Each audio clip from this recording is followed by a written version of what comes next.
Hi hello అండి, అందరూ ఎలా ఉన్నారు? బాగున్నారా? నేనైతే బాగున్నాను. మీరందరూ కూడా బాగుండాలని కోరుకుంటున్నాను. చాలా గ్యాప్ వచ్చేసింది కదా. ఏం చేస్తాం, కొద్దిగా హెల్త్ బాగోక వీడియోస్ అయితే అప్లోడ్ చేయట్లేదన్నమాట. ఇంకా ఇప్పుడైతే ఫ్యామిలీ అంతా కలిసి తిరుపతి వెళ్తున్నాం అనమాట. ఇంకా టికెట్స్ అయితే బుక్ చేశాడు కానీ అవి అవ్వలేదు రిజర్వేషను. ఇంకా అందుకని చెప్పేసి మాకు ఇక్కడ కాకినాడ పోర్టు దగ్గర ఇంకా అక్కడి నుంచి స్టార్ట్ అవుతుంది అని చెప్పేసి తత్కాల్ అయితే ఎక్కేసామన్నమాట. ఇంకా స్టార్టింగ్ అక్కడే స్టార్ట్ అవుతుంది కాబట్టి మాకు సీట్స్ అయితే దొరికినాయి. ఇంకా ఇది మా తమ్ముడు తీసుకెళ్తున్నాడు. ఇంకా అలాగే వాళ్ళ చిన్న పాపకి విజయవాడలో తలదీయించేస్తారు కదా, అందుకని ఇంకా మాకు కూడా మా చిన్న పాపకు కూడా తీయించేద్దామని చెప్పేసి వెళ్తున్నాం అనమాట. ఇంకా మా పిల్లలు, నేను, మా ఆయన ఫస్ట్ టైం అయితే ట్రైన్ ఎక్కడం అనమాట. నా చిన్నప్పుడు వెళ్ళాం కానీ మా ఆయన పిల్లలు అయితే ఇదే ఫస్ట్ టైం అంట ట్రైన్ ఎక్కడం. ఏంటో కొద్దిగా అలా కూడా ఉంటారు కదా, ఎప్పుడు ఊరని ఊరినే పెట్టుకొని ఉండేవాళ్ళు. తొందరగా అంత దూరం అయితే ప్రయాణాలు చేయలేరు కదా, ఇదే ఫస్ట్ టైం అనమాట. చూసారు ఆ వ్యూ ఎంత బాగుందో. ఇంకా వీడియోస్ విషయానికి వస్తే కనుక ఈ మధ్య కాలంలో ఒక 2 months నుంచి నేను వీడియోస్ అప్లోడ్ చేయట్లేదు. చెప్పాను, నాకు హెల్త్ బాగాలేదు, ఇంకా సడన్గా ఆపరేషన్ అయితే పడిందని చెప్పేసి. ఇప్పుడైతే 3rd month వచ్చింది. ఇంకా అయినా కూడా జర్నీ చేయడానికి చాలా అయితే ఆలోచించాను. కానీ ఇంకా వెంకటేశ్వర స్వామి దయ వల్ల ఇంకా ఆయనే చూసుకుంటాడని భారం ఆయన మీదే వేసి అయితే వెళ్ళిపోతున్నా అనమాట. ఏమవుతుందో చూడాలి అనుకుంటూ అయితే వెళ్ళాను. కానీ నాకైతే చాలా అంటే చాలా సంతోషంగా అనిపించింది. ఎందుకంటే నాకు వెళ్ళిన తర్వాత ఎలాంటి పెయిన్ కానీ ఏమీ రాలేదు. ఇంకంతా స్వామివారి దయ అనుకోవాలి. ఇంక ఇక్కడ గోదావరి బ్రిడ్జ్ అయితే వచ్చేసింది రాజమండ్రి దగ్గర. ఎంత బాగుంటుందో వ్యూ అయితేని. మీకు కూడా నచ్చుతుందా? ఒకవేళ అలా ఫీల్ అయిన వాళ్ళు ఎవరైనా ఉంటే కామెంట్ చేయండి. ఇంకా ఇక్కడ మేము ఎక్కేటప్పుడు అయితే ఖాళీగానే ఉంది కానీ తర్వాత ఉండే కొలది ఇంకా జనం ఎక్కేస్తారు కదా, అందుకని చెప్పి అస్సలు ఖాళీ లేదు. అందులోని 4 చిన్నపిల్లలు కదా, వాళ్ళతో చాలా ఇబ్బంది పడ్డామన్నమాట. వాళ్ళకి నిద్ర వచ్చేసి ఇంకా ఉయ్యాలు కూడా కట్టాల్సి వచ్చింది. 2 చిన్నపిల్లలు, బాగా చిన్నపిల్లల మూలన వాళ్ళు ఇంకా ఉయ్యాలు లేకపోతే పడుకోరు. అందుకని చెప్పేసి ఇంకా వాళ్ళకైతే ఉయ్యాలు కట్టాము. తర్వాత ఇంకా తిరుపతి అయితే వచ్చేసామన్నమాట. ఇంకా మేము వెళ్ళేసరికి ఏంటో మా అదృష్టమో మరి ఏంటో తెలీదు, భక్తుల రద్దీ అయితే చాలా ఎక్కువైపోయిందనమాట. మార్నింగ్ 7 కల్లా మేము తిరుపతిలో అయితే దిగిపోయామన్నమాట ట్రైన్ అయితేనే. తర్వాత మా తమ్ముడు ఇంకా రూమ్ అయితే తీసుకున్నాడు. ఇంకా అక్కడికి వెళ్ళి ఫ్రెష్ అప్ అయిపోయి ఇంకా గుడి దగ్గరికి అయితే వెళ్ళామన్నమాట. ఇంక అప్పటికే టోకెన్లు ఇస్తున్నారని చెప్పి వెళ్తే ఇంకా టోకెన్లు కూడా అయిపోయినాయి అనమాట. చాలా అంటే చాలా ఇబ్బంది పడ్డాం. ఎక్కడ ఇస్తున్నారని వెళ్ళినా అక్కడ ఇచ్చేవారే కాదు, అప్పటికే అయిపోయినాయి అని చెప్పేవారు. ఇంకా ఇలా కాదని చెప్పేసి అలిపిరి మెట్ల మార్గం గుండా నడక మొదలు పెడదామని చెప్పేసి అయితే వెళ్తున్నాము. అందరూ అనుకునేవారు, ఎందుకు నడిచి అయితే వెళ్ళలేవు కదా, ఈ మధ్య కదా ఆపరేషన్ అయింది అని అంటే నేను చాలా భయపడ్డాను. ఇంకంతా స్వామివారి దయ అని చెప్పి భారం అంతా ఆయన మీద వేసేసి నేనైతే మెట్ల మార్గం గుండానే నడిచి వెళ్ళడం అయితే స్టార్ట్ చేస్తాను అనమాట. ఇంకా దేవుణ్ణి గోవిందా గోవిందా అనుకుంటూ వెళ్ళిపోతే ఆయనే తీసుకెళ్ళిపోయాడు అనమాట. ఇంకా అంతేకాదు, మా చిన్న పాప, ఇంకా మా పెద్ద పాప, మా తమ్ముడు వాళ్ళ పెద్ద పాప కూడా ఇద్దరు నడుచుకుంటానే ఇంకా కొండ అంతా ఎక్కేశారనమాట. స్టార్టింగ్ బాగానే ఉండేది కానీ చివరికి వెళ్ళేసరికి కాళ్ళు నొప్పులు అయితే పెట్టేసుకున్నాయి. పిల్లలు అయితే ఏడ్చేసేవారు. ఆఖరికి మా చిన్న పాప కూడా నడుస్తానని ఏడ్చేది. ఇంకా ఆయన గారి దర్శన భాగ్యం ఎప్పుడవుతుందా అని వెళ్ళే భక్తులకి ఇంకా కాళ్ళు నొప్పులు అలాంటివి ఏం తెలియవు కదా. నాకైతే ఎక్కడ నొప్పి వస్తుందో ఏంటో, ఈ మధ్య కదా ఇంకా 3వ నెల కదా వచ్చింది అని అయితే చాలా భయపడుతూ అయితే వెళ్ళడం జరిగింది. కాకపోతే నాకు ఆ స్వామి కృప ఉందన్నాక ఇంతకన్నా నిదర్శనం అయితే ఇంకేదీ లేదనిపించింది అనమాట. 3550 మెట్లు అంత ఈజీగా ఎక్కేసానంటే నేనైతే నమ్మలేకపోయాను అనమాట. ఎంతైనా కష్టమే కదండి. ఆపరేషన్ అయ్యి 3rd month వచ్చిన తర్వాత వెంటనే అలా మెట్లు ఎక్కడం అనేది అంత నడక, అంత జర్నీ అనేది చాలా ఇబ్బంది అవుతుంది. కానీ ఆ స్వామివారి దయ ఉంటేనే ఏదైనా జరుగుతుంది అనడానికి నాకైతే ఇదే బెస్ట్ ఎగ్జాంపుల్ అని అనిపించింది అనమాట. ఇంటి దగ్గర ఏదైనా ఒక బకెట్తో ఇలా వాటర్ లేపితేనే నాకు పెయిన్ అనేది వచ్చేసేది. అలాంటిది స్టెప్స్ ఎక్కడం అనేది చాలా, నాకు అసలు నొప్పి అనేది ఏమీ రాలేదు. అందుకని చెప్పి నేనైతే ఆ వెంకటేశ్వర స్వామి దయ ఉండడం వల్ల నేనైతే కొండ అయితే ఎక్కానని అయితే అనుకుంటాను. ఇంకా మెట్ల మార్గం గుండా వెళ్ళేటప్పుడు మనకి ఏమీ అది లేదు ఇది లేదు అనేది ఏమి ఉండదు. ఎందుకంటే అడుగడుగునా కూడా మనకు కావాల్సినవన్నీ స్నాక్స్, ఫ్రూట్స్, ఇంకా జ్యూసెస్, డ్రింక్స్ అన్నీ అమ్ముతూనే ఉన్నారనమాట. ప్రతి కొట్టు దగ్గర మా పిల్లలైతే ఆగిపోవడం, గోల చేయడం, మారం చేయడం, ఏదో ఒకటి కొనిపించుకోవడం, తినడం ఇదే పని అనమాట. ఇంకా వాళ్ళకి నచ్చినవి కొంటేనే వాళ్ళు నడక స్టార్ట్ చేసేవారు. ఇంకా అలా ఏదోలాగైతే మరి పిల్లలు మెట్లు ఎక్కాలంటే మనమంటే దేవుడి మీద నమ్మకంతో ఎక్కేస్తాము. ఇంక ఇక్కడ మా కలిపిరి మెట్ల మార్గంలో వరాహస్వామి దర్శనం అయితే అయింది. అంటూ ఉంటారు కదా, ముందు వరాహస్వామి దర్శనం అవ్వాలని చెప్పేసి. మాకైతే 2500 మెట్లు ఉన్నాయి అనగా దర్శనం అయితే అయిందనమాట వరాహస్వామిది. ఆ స్వామికి అయితే దండం పెట్టేసుకున్న తర్వాత మళ్ళీ నడక స్టార్ట్ చేస్తాము. ఎట్టకేలకు మాకు ఇంకా ఆంజనేయ స్వామి విగ్రహం ఉంటుంది కదా, అది మెట్టో నాకు అయితే తెలియదు, ఐడియా లేదు. అక్కడికి వెళ్ళేసరికి 6:30 అలా అయిందనమాట. ఇంకా మోకాల పర్వతం ఇంకా అవి దాటాలన్నమాట. మేము వెళ్ళేసరికి ఇంకా మా తమ్ముడు మా మరదలు అయితే వెనకాల వచ్చేవారు, మేమైతే ముందు వెళ్ళిపోయేవాళ్ళం. వెళ్ళేసరికి ఇంకా మాకు మధ్యలో అయితే ఫారెస్ట్ ఆఫీసర్స్ అయితే ఆపేసేవారనమాట.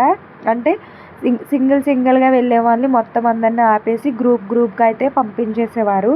ఎందుకంటే ఇప్పుడు పులి భయం వస్తుంది కదా, చిరుత తిరుగుతుందని చెప్పేసి. ఇంకా గుంపులుగా వెళ్తేనే మనకి తొందరగా, అంటే పులి అనేది ఇంకా సౌండ్కి గుంపులుగా ఉన్న వాళ్ళ చోటు దగ్గరికి రాదని చెప్పేసి వాళ్ళైతే ఆపేసి మాకు ఇన్స్ట్రక్షన్స్ అయితే ఇచ్చేసేవారనమాట. ఇంకా అలాగే మేమైతే గుంపులుగానే వెళ్ళాల్సి వచ్చేది. కానీ పిల్లలు ఆగేవారు కాదు, చాలా భయం వేసేసింది. ఇంకెట్టకేలకు మోకాల పర్వతం దగ్గరికి అయితే వచ్చేసాము. ఇంకా అక్కడైతే పసుపు, కుంకుమ, అత్కర్పూరం అన్నీ అయితే తీసుకొని అక్కడైతే పూజించేసుకున్న తర్వాత నేనైతే నాకు ఓపుకున్నంత వరకు అని మెట్లు అయితే ఎక్కానమాట. మోకాల మీద అవి 7 మెట్లు అయితే ఎక్కడం జరిగింది. ఇంకా అంతకు మించి నేనైతే ఎక్కలేకపోయాను. ఎందుకంటే హెల్త్ బాగాలేనప్పుడు మనం భక్తి ఎంత ఉన్నా కానీ అలాంటివి ఎక్కువ చేయకూడదు కదా అనిపించింది. అందుకని చెప్పేసి ఇంకా అక్కడైతే వెలిగించేసుకున్న తర్వాత 7 మెట్లు అయితే నేను మోకాళ్ళ మీద ఎక్కడం జరిగిందనమాట. మా అమ్మ అయితే 11 మెట్లు ఎక్కింది. ఇంకా మా పిల్లలు అయితే ఏమి ఎక్కలేరు, వాళ్ళు ఎక్కలేరు కదండి, వాళ్ళు అయితే చిన్నపిల్లలు కదా. ఇంకా మా ఆయన ఇంకా మా తమ్ముడు వాళ్ళ బామ్మర్ది, అంటే వాడు తమ్ముడు లాంటివాడే, ఇంకా వాడు ఇంకా మా ఆయన మా చిన్న పాప అయితే ముందైతే వెళ్ళిపోయారనమాట. మీరు వెలిగించుకొని రండి అని చెప్పేసి. ఇంకా ఏంటంటే మేము మెట్ల మార్గంగా వెళ్ళేటప్పుడు మాకు ఎక్కువ జనం కూడా అంత ఎక్కువ లేరనమాట. లేకపోతే తోపులాట అప్పటికే మెట్లు ఎక్కువ ఉంటాయి, ఇంకా అలాంటప్పుడు కూడా జనం ఎక్కువ ఉంటే అస్సలు ఇంకా చాలా ఇబ్బంది అయ్యేది మాకు పిల్లలతోటి. ఇంకా ఎట్టకేలకు మోకాల పర్వతం దగ్గరికి అయితే వచ్చేసాము. అప్పటి వరకు మెట్లు అంతా స్టెప్ బై స్టెప్ అన్నీ అలా అనిపించలేదు, కానీ మోకాల పర్వతం దగ్గరకు వచ్చేటప్పటికి మెట్లు అనేవి చాలా ఎక్కువగా, ఇంకా అలాగే వాటి సైజు చిన్నగా ఇంకా ఎత్తుగా అయితే అనిపించింది అనమాట. కొద్దిగా అప్పుడైతే ఇబ్బంది పడినట్టు అనిపించింది నాకు. చూసారా, నేను మోకాల మీద 7 మెట్లు ఎక్కడానికి కూడా నేను చాలా ఇబ్బంది పడ్డాను. కానీ ఏదైతేనే నేను నా వంతు అయినంత వరకు నేను చెయ్యాలి. మళ్ళీ వెళ్తామా, మళ్ళీ తిరుపతి ఎప్పుడు వెళ్తామో తెలియదు. మాలాంటి వాళ్ళకి అంతేనండి, తిరుపతి మళ్ళీ వెళ్ళాలంటే చాలా కష్టం. ఎప్పుడూ నేను డిగ్రీ సెకండ్ ఇయర్లో ఉన్నప్పుడు మా నాన్న, నేను, మా అమ్మ, మా తమ్ముడు నలుగురం అయితే వెళ్ళామన్నమాట. మాకు ఇల్లు కట్టుకున్న తర్వాత ఇంకా మొక్కు తీరిందని వెళ్ళాము.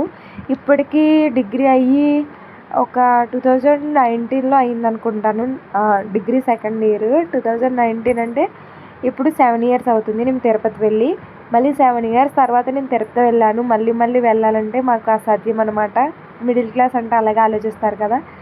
ఇంకా మెట్లయితే మోకాల పర్వతం కూడా ఎక్కేసిన తర్వాత జస్ట్ 50 మెట్లు అయితే ఉన్నాయి. 50 మెట్లు కూడా ఎక్కేసి చాలా అంటే చాలా 9 అలా 9:30 ఆ టైంకి అయితే కొండ అయితే ఎక్కేసామన్నమాట. ఎక్కేసరికి ఇంకా అక్కడే దర్శనం అయితే అవ్వదు కదా అప్పుడు అని చెప్పేసి ఇంకా అక్కడే నిద్ర అయితే అయిపోయింది. తర్వాత ఆ రోజు రాత్రి వర్షం కురిసింది, మామూలుగా కాదనమాట.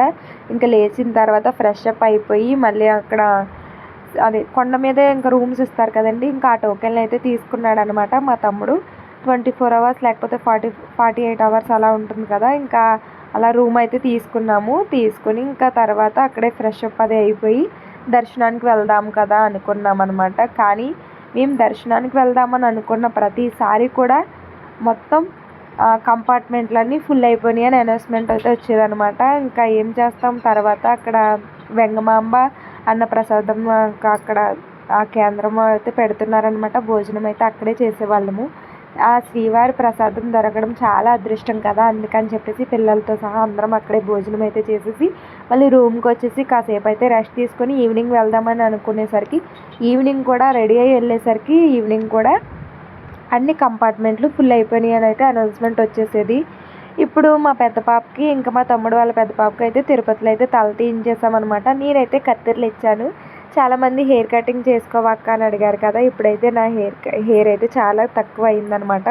ఎందుకంటే తిరుపతిలోని అలాగే విజయవాడలోని కూడా నేను కత్తెరలు అయితే ఇచ్చేసాను అనమాట. ఇంకా మా చిన్న పాప మా తమ్ముడు వాళ్ళ చిన్న పాపకి అయితే విజయవాడలో తల తీయించాలి కదా, వాళ్ళకైతే ఇవ్వలేదు. ఇంకా మా మరదలు మా అమ్మ వాళ్ళు కూడా ఇక్కడే కత్తెరలు అయితే ఇవ్వడం జరిగింది. ఇంకా సాయంత్రం అయితే దర్శనానికని వెళ్దామని చెప్పాను కదండి, అప్పటికే టోకెన్లు అన్ని కంపార్ట్మెంట్లు ఫుల్ అయిపోయినాయి అని చెప్పారు. మళ్ళీ ఉదయం 6 గంటలకల్లా లైన్లో ఉండండి అని చెప్పారనమాట. మళ్ళీ భోజనం చేసేసి రూమ్కి వెళ్ళిపోయి తెల్లవారుజామున 3 గంటలకి లేచి ఫ్రెష్ అప్ అయిపోయి మళ్ళీ పిల్లల్ని తీసుకొని మళ్ళీ లైన్లోకి అయితే వెళ్ళిపోయామన్నమాట. లైన్లోకి 3 గంటలకు వెళ్ళాము, కానీ అక్కడ అస్సలు ఖాళీ లేదు. ఇసుక ఎత్తే ఇసుక కూడా కిందకి రాలేదు, అంత జనం అయితే ఉన్నారనమాట. కానీ మేము వెళ్ళేసరికి ఫుల్గా మబ్బులు, ఇంకా వర్షం కూడా స్టార్ట్ అయిపోయిందనమాట. రోజైతే వర్షంలో ఇంకా తిరుపతి దర్శనంలో ఇంకా చాలా అంటే చాలా బాగుందనమాట వ్యూ కూడాని. మాకు అనిపించింది ముందు రోజు వెళ్ళాము కుదరలేదని వరాహస్వామి దర్శనం చేసుకోవాలని చెప్పేసి మా తమ్ముడైతే వరాహస్వామి దర్శనం అయితే చేయించాడనమాట అక్కడే. అప్పటికే వర్షం స్టార్ట్ అయిపోయింది. చూసారా శ్రీవారి కొండ మీద వర్షం పడేటప్పుడు ఎంత బాగుందో వ్యూ అనేది. అందరూ వీడియోస్లో పెడుతుంటే ఏదో అనుకున్నాను, రియల్గా అక్కడ ఉండి అనుభూతి పొందితే చాలా బాగుందనమాట. ఎంతమందికో కానీ ఇలాంటి అదృష్టం రాదు. కొంతమంది అనుకోవచ్చు కొండ మీద నిద్ర ఏంటి అలా ఇలా అని, అలా నిద్రపోయే అదృష్టం కూడా అందరికీ ఉండదండి. ఎందుకంటే శ్రీవారి కొండ మీద నిద్రపోవాలంటే అదొక అదృష్టం అన్నమాట. మాకైతే ఇంకా అలాగే అక్కడే నిద్రపోయిన తర్వాత ఎర్లీ మార్నింగ్ 3 o'clock కల్లా పిల్లల్ని తీసుకొని మళ్ళీ దర్శనం క్యూ లైన్ వెళ్ళడానికి ఇంకొక లైన్ అనమాట. ఆ లైన్లోకి అయితే వెళ్ళిపోయాము. మనకి స్వామివారి గుడి అయితే ఎదురుగుంటానే ఉంది, కానీ ఆ గుడి దగ్గరికి వెళ్ళడానికి ఎంత దూరం నడవాల్సి వచ్చిందో. ఇంకా నిజంగా స్వామివారు ముందుగానే కనిపించిపోయారనమాట మాకు. చూసారు ఎంత జనం ఉన్నారో.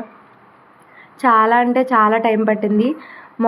మాకు ఆదివారం ఉదయం 3 గంటలకి లైన్లోకి వెళ్ళిన వాళ్ళం, సోమవారం తెల్లవారుజామున 5 గంటలకి దర్శనం అయితే అయిందనమాట. ఎలా చూసుకున్నా 26 గంటల వరకు మాకు లైన్లోనే ఇంకా కటకటాల మధ్యనే గడిపేసామన్నమాట. పిల్లలతోటి చాలా అంటే చాలా ఇబ్బంది పడ్డాము. కానీ ఎంత ఇబ్బంది పడినా స్వామివారి దర్శనం మాత్రం చాలా అద్భుతంగా జరిగింది. ఇంకా ఆ 5 సెకండ్ల దర్శనం కోసం ఎన్ని గంటలన్నా ఎదురు చూసినా తప్పలేదు అనిపించింది అనమాట. కానీ పిల్లలు కదా కొద్దిగా ఇబ్బంది పడ్డామన్నమాట. దర్శనం అయిపోయిన తర్వాత ఇంకా రూమ్కి వెళ్ళి కాసేపు అయితే పడుకొని మళ్ళీ ఫ్రెష్ అప్ అయిపోయి మళ్ళీ యథావిధిగా భోజనం అయితే చేసేసి ఇంకా తిరిగి అయితే మళ్ళీ బస్సు అయితే ఎక్కేసామన్నమాట. కొండ దిగడానికి బస్సు అయితే ఎక్కేసిన తర్వాత గాడీలు కదా, వెళ్ళేటప్పుడు అయితే అలిపిరి మెట్ల మార్గం గుండా వెళ్ళాము, కానీ వచ్చేటప్పుడు ఇంక బస్సు అయితే ఎక్కేసామన్నమాట. కానీ బస్సు ఎక్కినా నాకైతే పడదనమాట. నాకు మా ఆయనకి మా తమ్ముడికి కూడా పడదు బస్సు. అందులోని గాడీలు కదా, ఘాటీల మూలాన ఇంకా తల తిప్పినట్టు అయిపోయి మా ఆయనకైతే వాంతులు అయితే అయిపోయినాయి అనమాట. చూసారా స్వామివారి కొండలు, 7 కొండలు ఎంత బాగుందో కదా చూడడానికి కూడాను వ్యూ. ఇంకా ఇక్కడ దర్శనం అయిపోయిన తర్వాత మేమైతే విజయవాడ వెళ్ళడానికైతే మళ్ళీ ట్రైన్ అయితే ఎక్కేసామన్నమాట. ఇంకా విజయవాడలో కూడా మా చిన్న పాపకి అలాగే మా తమ్ముడు వాళ్ళ చిన్న పాపకి ఇంకా ఎస్పెషల్లీ మా ఆయన మొక్కు ఏంటంటే నాకు సడన్గా ఆపరేషన్ పడింది కదా, ఇంకా అప్పుడైతే దండం పెట్టుకున్నారంట.